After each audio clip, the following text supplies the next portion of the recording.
Welkom by Soteria seriebediening. Hierdie preek is lewendig opgeneem tydens een van ons dienste. Sit terug en ontspan terwyl hierdie woord jou lewe stig. Ons praat vanoggend oor geestelike fiksheid. Geestelike fiksheid. Nou, ons weet almal dat mense heg 'n geweldige groot waarde daaraan om hulle liggame fiks te hou. Ek onthou die tyd toe ek ook gewaag het om gimnasium toe nog te gaan, was ek verstom oor die baie hoë ouderdom mense wat daar is, wat nog steeds gimnasium toe gaan om hulle liggame fiks te hou. Ek onthou een ou tannetjie daar, sy is seker baie ver in haar 80's in, maar sy loop met haar pragtige gymklere en sy glimlag vir almal, ek is in die gym. Wat saak maak, sy's in die gym.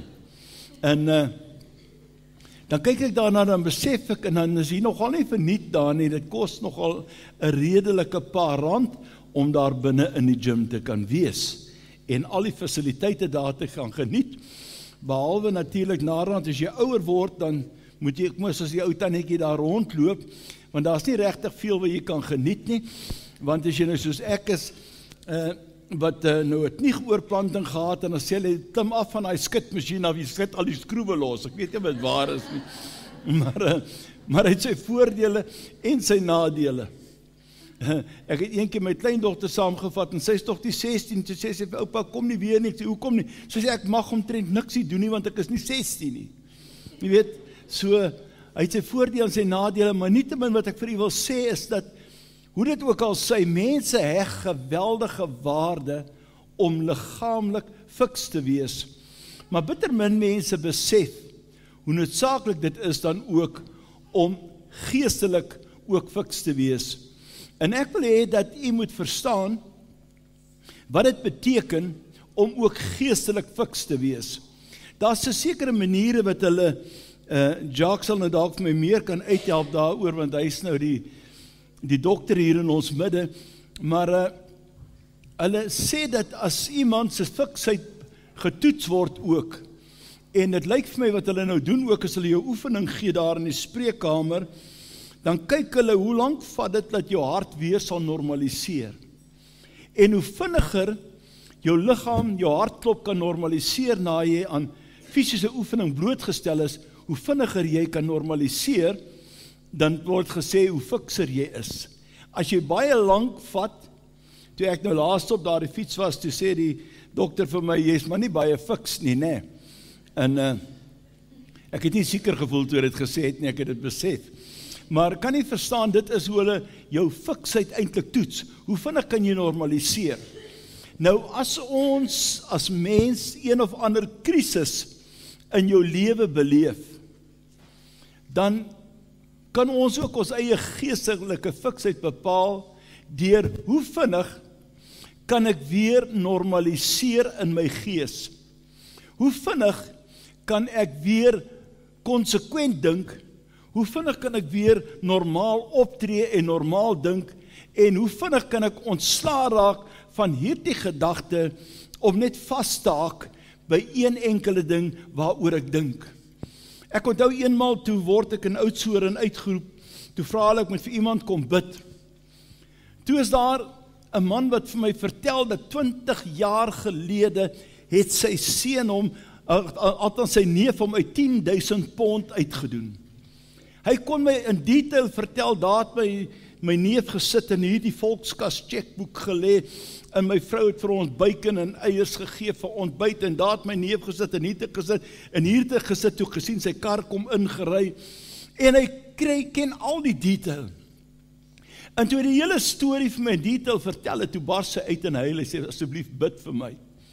Hy sê, hierdie bitterheid en onvergewensgesindheid in my lewe, het soos 'n rolprent geword.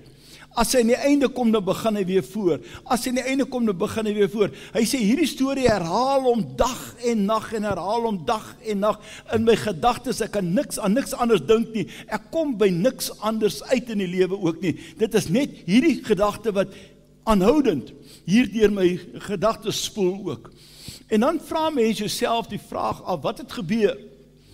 En dit is dat Hy het na die krisis gekom het hy nie by God uitgekom, om weer te kan normaal dink, en te hoor wat God se plan vir sy lewe is nie. Hy het vasgehou aan sy seer, hy het vasgehou aan sy onvergewensgesindheid, en hy kon nooit weer op die plek kom, waar hy regtig normaal kan dink, aan omstandighede in sy lewe nie. Nou tekens van geestelike onfiksheid is, hoe geestelik sterk jy ook al is, daar gaan struikelblokke in jou lewe kom.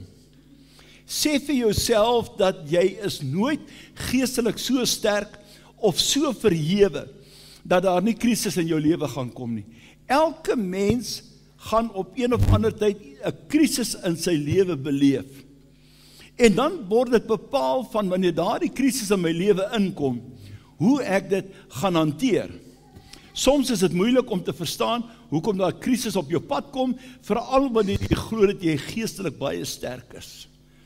As jy glo jy is geestelik baie sterk en daar's mense wat jou beskou as iemand wat geestelik sterk is, kan jy partykeer vind dat jy verwerk dit eintlik moeilik.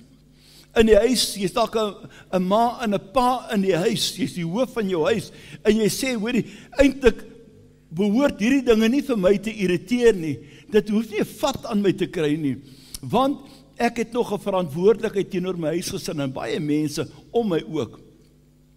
Jy deel nie net met jou krisis, maar ook met jou eie selfbeeld.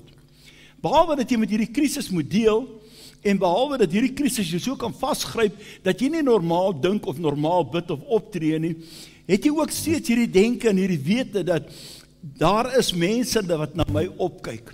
Daar's mense wat na my kyk vir leiding. Daar's mense wat na my kyk vir versorging of wat ook al. Wat gaan ek doen? Wat gaan ek sê? Hoe gaan ek hierdie krisis hanteer?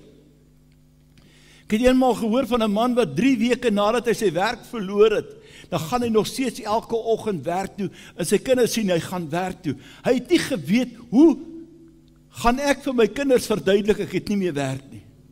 En elke oggend dan gaan hy nog werk toe, en dan om sy kinders onder indruk te skep, alles is nog goed, en alles is reg, maar intussen sit hy met hierdie geweldige wroeging hier binne in hom. Nou ek dink God sy storie het 'n baie gelukkige einde gehad, want iemand nooi hom die aand na 'n selgroep toe. En daar by die selgroep toe hy besef, hier is 'n groepie wat vir my sal omgee, wat vir my sal bid. En die bid die groepie ook die aand vir hom. En hy maak sy hart op en hy sê, dit is die krisis waarmee ek sit. Ek weet nie wat sê ek vir my kinders nie. Hoe hanteer ek dit nie? En nadat hy vir hom gebid het, die volgende dag, toe kon hy kies tussen 'n paar betrekkinge wat hy kon kry. Die volgende dag het hy werk gehad. Toe het ek besef, toe sien ek die waarde van 'n selgroep, ek sien die waarde van 'n klompie mense binne in die kerk, wat net by mekaar kom, vir mekaar omgee, vir mekaar raad en advies kan gee, en vir mekaar aan die Here kan opdra. Goed, God bewus of probleembewus. Wanneer daar krisis in ons lewens kom, dan sonder dat ons dit werklik waar bemerk, is ons meer bewus van die krisis, as wat ons bewus is van God. In elke krisis wat daar kom, gaan jy God bewus wees, of jy gaan probleembewus wees. Jy gaan op 'n plek kom waar jy so worstel en stoei met die probleem in jou lewe, dat jy nie werklik waar mooi hoor, wat is dit wat die Here vir jou wil sê nie. Dat jy nie werklik waar die inspraak van God in jou gees kan ervaar, wat vir jou sê, hoe hanteer ek hierdie krisis nie. Die gevaar bestaan dat 'n mens so besig kan raak met die probleem, dat jy nie by die Here hoor, of bid vir 'n ingryping van die Here nie. En dit is dan wanneer 'n mens ook dan wil voortskriftelik raak aan die Here. Jy wil vir die Here eintlik verduidelik, hoe moet die krisis hanteer word. Jy wil eintlik vir die Here verduidelik, wie's reg en wie's verkeerd. Wie skuldig en wie's onskuldig, wie moet geseën word en wie moet nie geseën word nie. Na wie moet die Here luister, na wie moet die Here nie luister nie. Wie se kant moet die Here kies en wie se kant moet die Here nie kies nie. Jy weet, ons is so besig om eintlik wanneer ons bid, die Here te bombardeer met ons eie idees en ons eie denke, dat ons nie regtig uitkom by wat die Here wil hê nie. En dit sê ons, was ook die probleem van Elia gewees. Elia se verhaal kan 'n mens nie verstaan nie, maar ek wil die laaste persoon wees wat ooit dink dat ek kan in 'n posisie wees om Elia te kritiseer. Maar laat ek eerder sien, wat gebeur as 'n mens nie by die Here hoor nie. In 'n oomblik van swakheid, ons woord van die Here leer vir ons, dit was so gewees dat in 1 Konings 19, kry Elia 'n boodskap van die koning se vrou Isebel, en sy sê, net soos jy daardie profete gister doodgemaak het, so gaan ek jou doodmaak. Presies wat jy gedoen het met die Baal profete, gaan ek met jou doen. En Elia, baie mense sê dat hy was so uitgeput gewees en so swak gewees, en daarom het hy verkeerde besluite geneem. Ek sal nie weet nie. Maar Elia skrik so groot, moet ek sê, of skielik besef hy, ek het so pas 'n doodsvonnis gekry. In sy eerste denke, hoe gaan ek van hierdie doodsvonnis, wat ek ontvang het, hoe raak ek ontslae daarvan?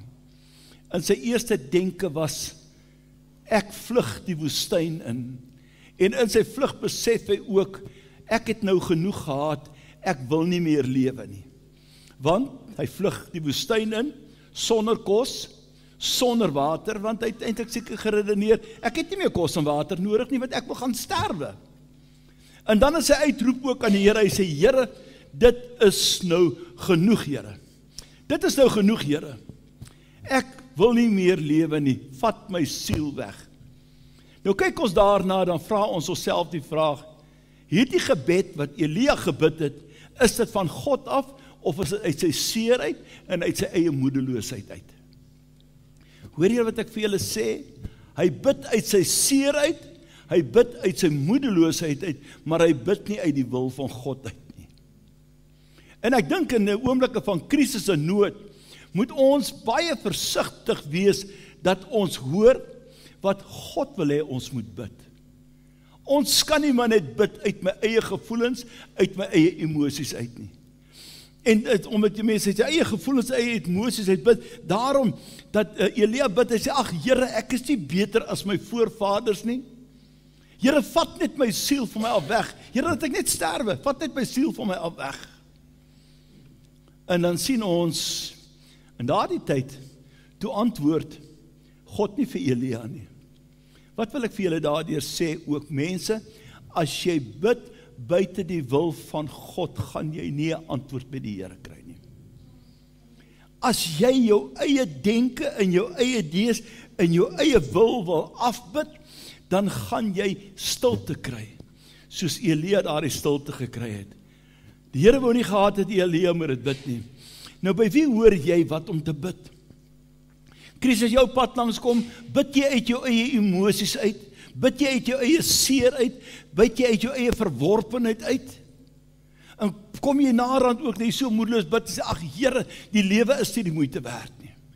Baie mense gehad wat voor my gesit het, of my gesê het, Pastor Okkie, die lewe is nie net nie meer die moeite werd nie. Dit is nie die moeite werd om mee te lewe nie. Mense bid uit hulle eie emosies, hulle eie seer, en hulle eie gevoelens uit.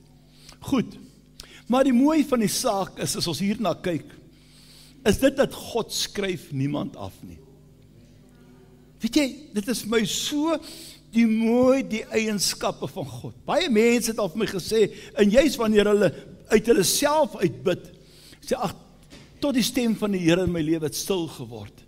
Nou die rede waarom die stem van die Here stil word, is wanneer jy uit jou eie emosies uitbid, jou eie self. Maar jy bid nie gelei deur die Heilige Gees van God nie. Die woord van die Here sê dat ons weet nie tereg altyd wat om te bid nie. Maar die Gees van God is getrou, wat vir ons sal leer en vir ons sal lei hoe om te bid en wat om te bid. Die hoe om te bid en wat om te bid moet van God afkom. Dit kan nie uit onsself afkom nie, maar God skryf niemand af nie. Ons sien dat terwyl Elia daar onder die besembos lê en daar moedeloos is, dan kom God en God sorg steeds vir hom. Vers 5 sê, en 'n engel van die Here maak hom wakker met die woorde, staan op en eet. Die skrif gaan verder en sê dat as Elia wakker word, dan sien hy daar, het God vir hom 'n warm vars brood gebak op die klippe. Nou ek dink nie dit is so warm gewees nie, maar God het nie vir F kom, jy is nodig as hy vir my 'n brood wil bak nie. die Here is, hy kan doen wat hy wil, God is koning.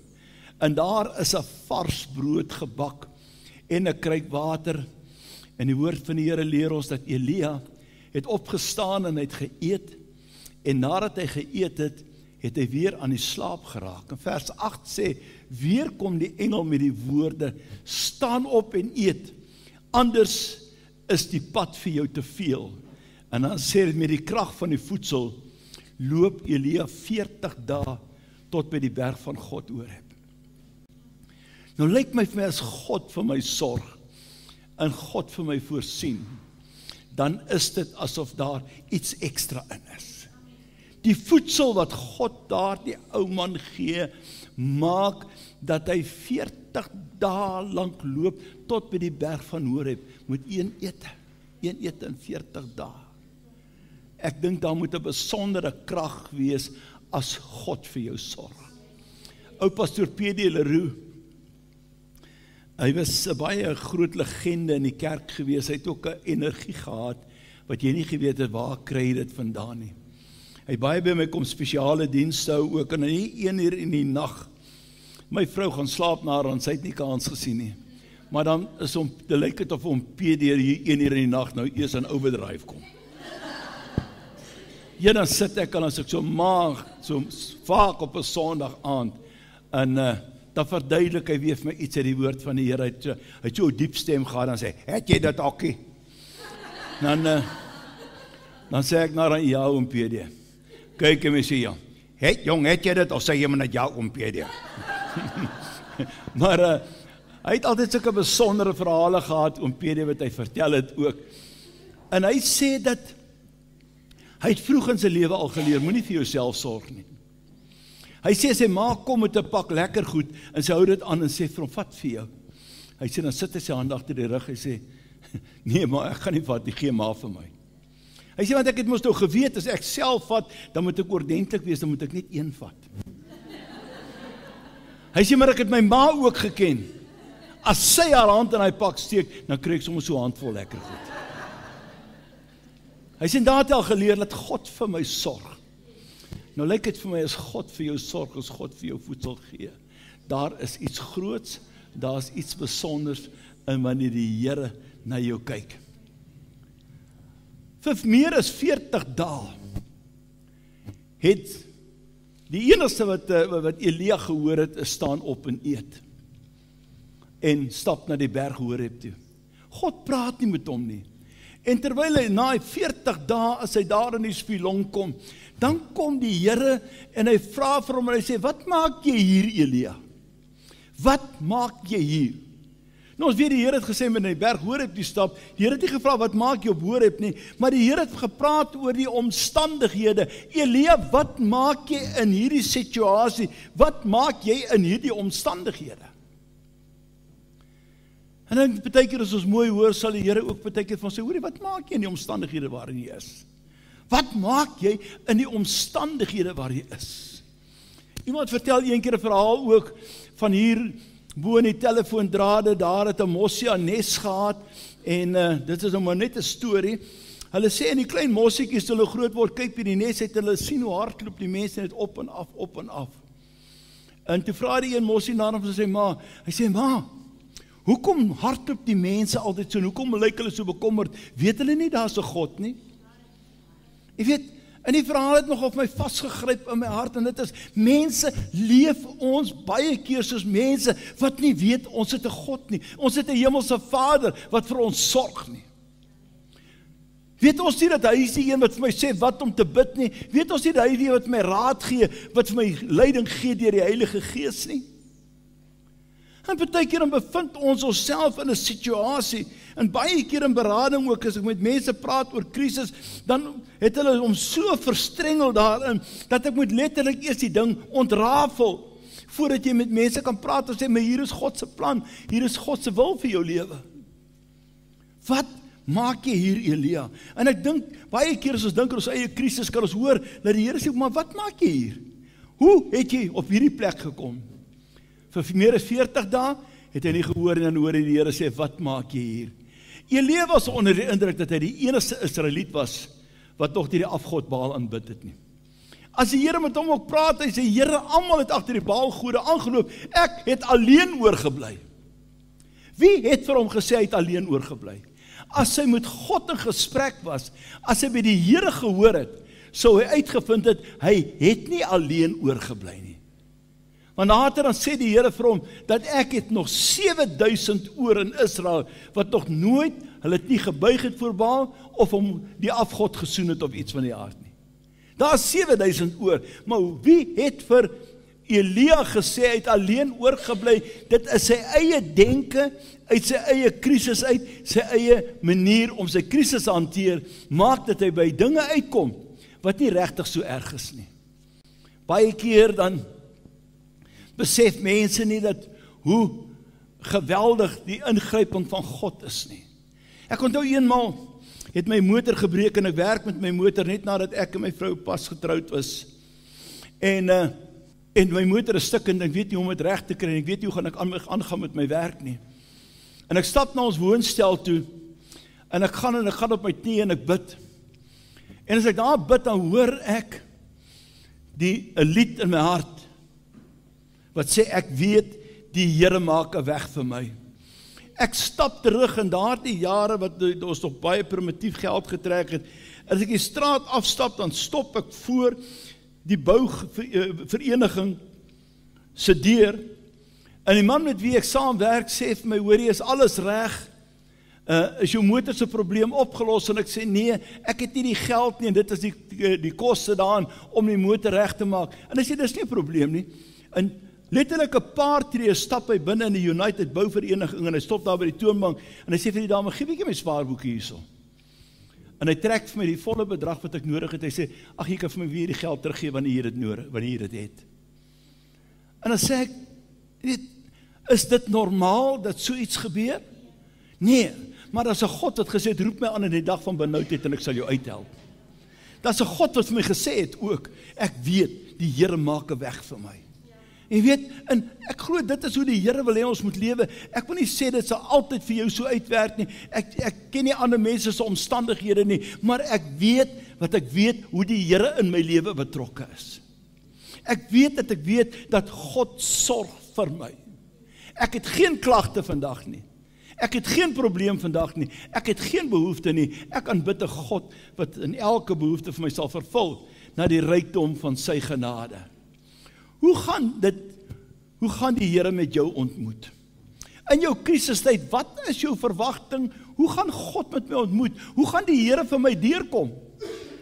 Jy weet, ons het ons eie bepaalde denke, en ek dink die Here wil vir Elia ook wys, Elia, raak ontslae van jou eie bepaalde denke wat jy het. Veral wanneer daar krisis in 'n persoon se lewe kom, soek jy die Here waar die Here nie te vind is nie.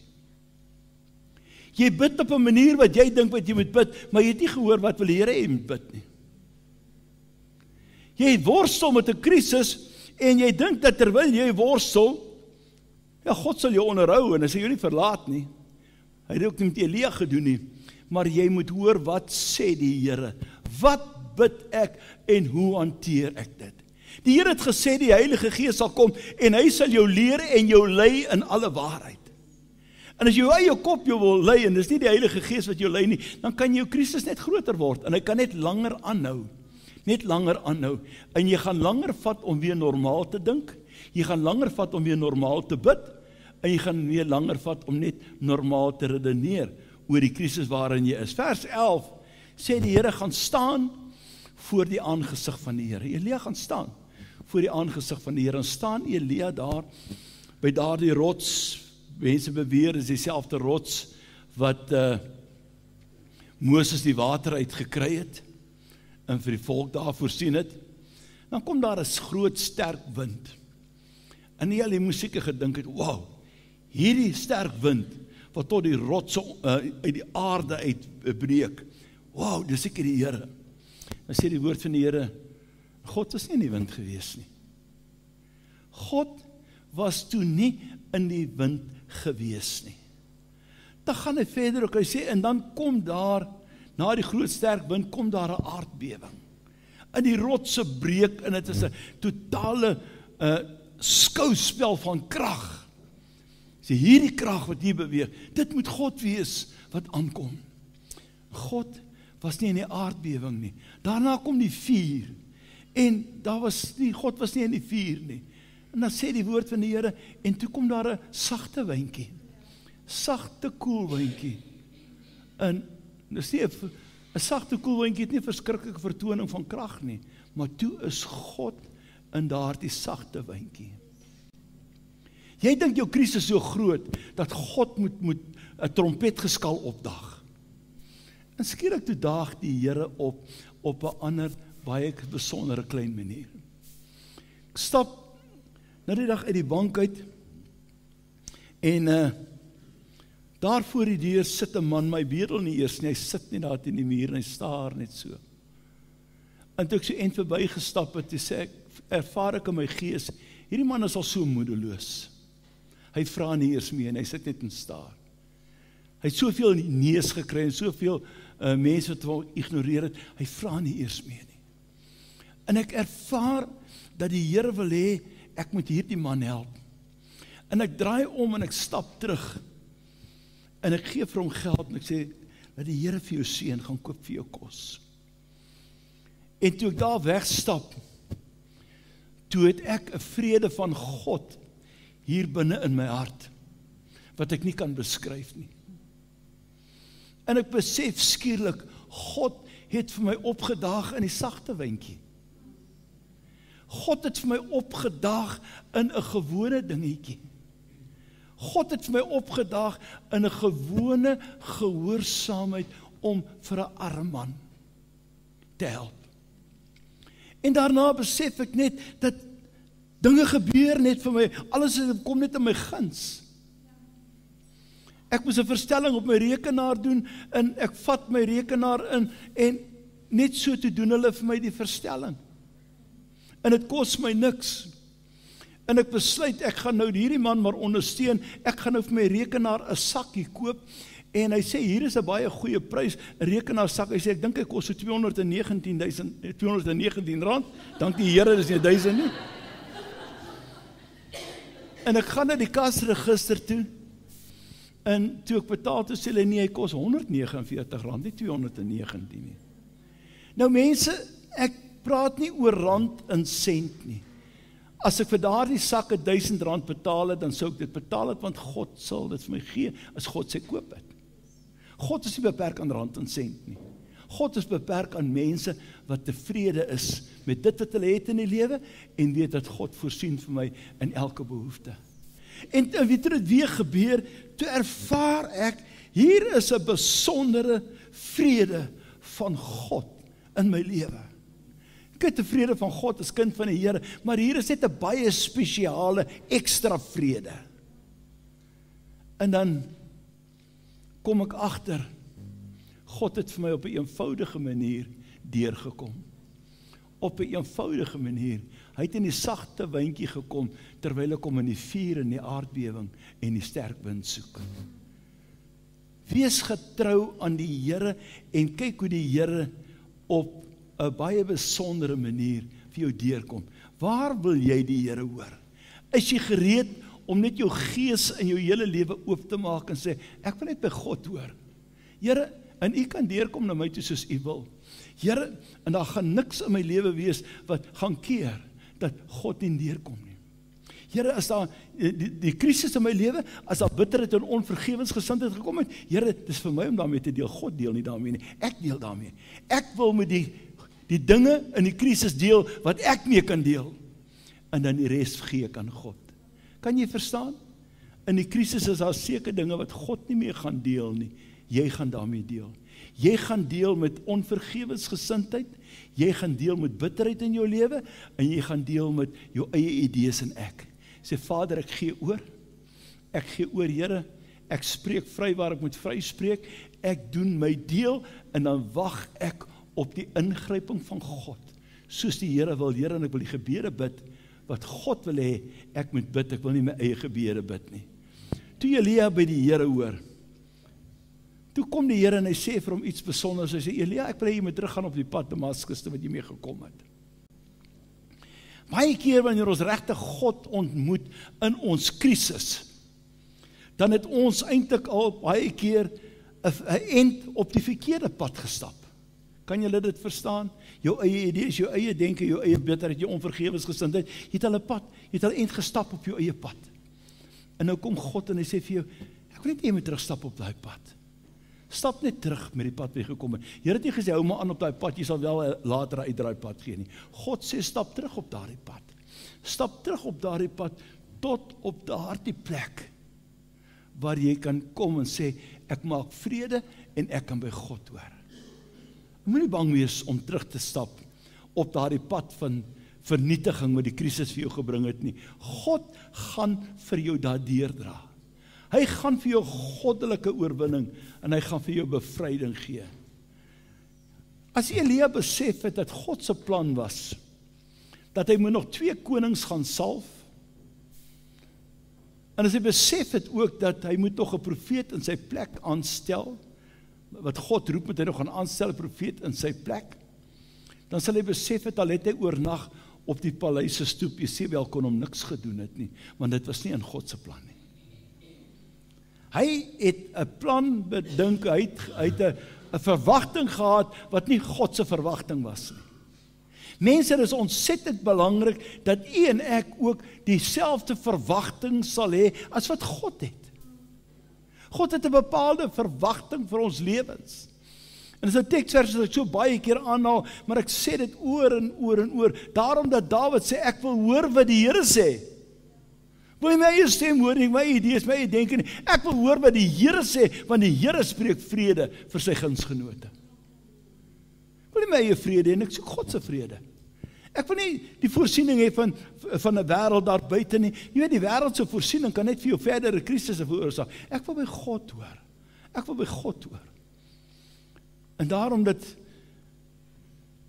prediker ook vir ons sê, jy is baie beter af met 'n stukkie droë brood en die vrede van God, as 'n maaltyd in die koning se paleis sonder die teenwoordigheid en die vrede van God. God se vrede is enigiets. Enigiets. Here het vir Elia 'n brood gebak. Ek dink nie daar was botter of grondboontjie botter of iets van die aard nie, of iets daarby nie, maar God se kos kan jou 40 dae laat loop. God se kos is 'n besondere krag. Ek wil hê, ons moet weer kom by die einde van hierdie boodskap. Solank jy net by jouself wil hoor, gaan jy nie by God hoor nie. Solank as wat jy die krisis op jou manier bestuur, gaan God nie deurkom na jou toe nie. Maar eers die oomblik wanneer jy sê, ek wil hierdie krisis hanteer op God se manier. In die oomblik as jy besluit om die krisis op God se manier te hanteer, kan dit gebeur, dat die Here nou 'n verwagting van jou het, wat jy nie van hou nie. Here, nou moet ek vergewe. Here, dis nie ek wat die moeilikheid veroorsaak het nie. Here, dis nie ek wat lelik was nie. Here, sê ek wat dit en dit en dit. Ek het dit nie veroorsaak nie, Here. Ek is onskuldig. Here sê, ek weet jy is. Maar ek wil hê jy moet in my plan inkom. Daarom wil ek hê jy moet vry spreek. Jy moet oorwinning vat in my naam. En ongelukkig sê die Here, toe hy ons geleer bid het, hy sê dit, as 'n vrou, hoe moet ons bid, Here? Hy sê, en jy moet bid en sê, Here, vergewe my sonde, soos ek ook ander se sondes teen my vergewe. Vergewe my sonde, Here, soos ek vergewe. Nou, God het gesê, dit is jou gebed. En as jy vandag vergifnis by God moet ontvang, soos jy vergewe, het jy vergifnis. Het jy nee dankie gesê vir die vergifnis? As jy nie wil vergewe nie, dan sê jy eintlik nee dankie vir God se vergifnis. Mense, kom in God se plan in. Kom in God se oorwinning in. Die Here het vir jou plan. Die Here het vir jou oorwinning. Jy's veilig by die Here. Al vra die Here van jou dinge wat jy nie van hou nie. Kom gaan ons hoofde net so buig voor die Here in gebed. Maar is vir my so ontsettend belangrik dat u die beginsel sal verstaan van almal gaan krisis hê. Ek en jy en almal gaan krisis hê. En almal gaan ons krisis op 'n bepaalde manier hanteer. En almal gaan oor ons krisis bid. Maar as jy met 'n God tipe gebed bid, en jy moet bereid wees om jouself te onderwerp aan die wil van die Here. En dit is hoe die Here vir jou oorwinning sal gee. Kan ek net sien, is daar iemand wat verstaan, ek het iets geleer vanoggend, jy gehoor wat die Here sê, geef my jou hand, ek sien, ja, prys die Here, ons hoor wat God vir ons sê, ons hoor wat die Here vir ons sê, kom ons staan voor die Here in gebed.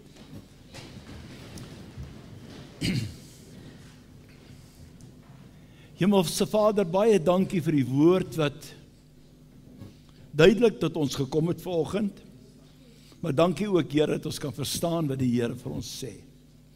En ek wil nou bid Here, dat die goddelike vrede, die krag en die oorwinning op ons lewens sal rus. Help vir ons Here om ons krisis so te hanteer, wat ons kan sê, die Here is met my hierin. Die Here is by my en die Here is met my. Help vir my Here, al is dit so moeilik om te doen wat God vra ek moet doen, dat ek dit sal doen, tot eer en tot verheerliking van U naam. En ek loof en ek dank U daarvoor Here. Amen. Amen. Dankie.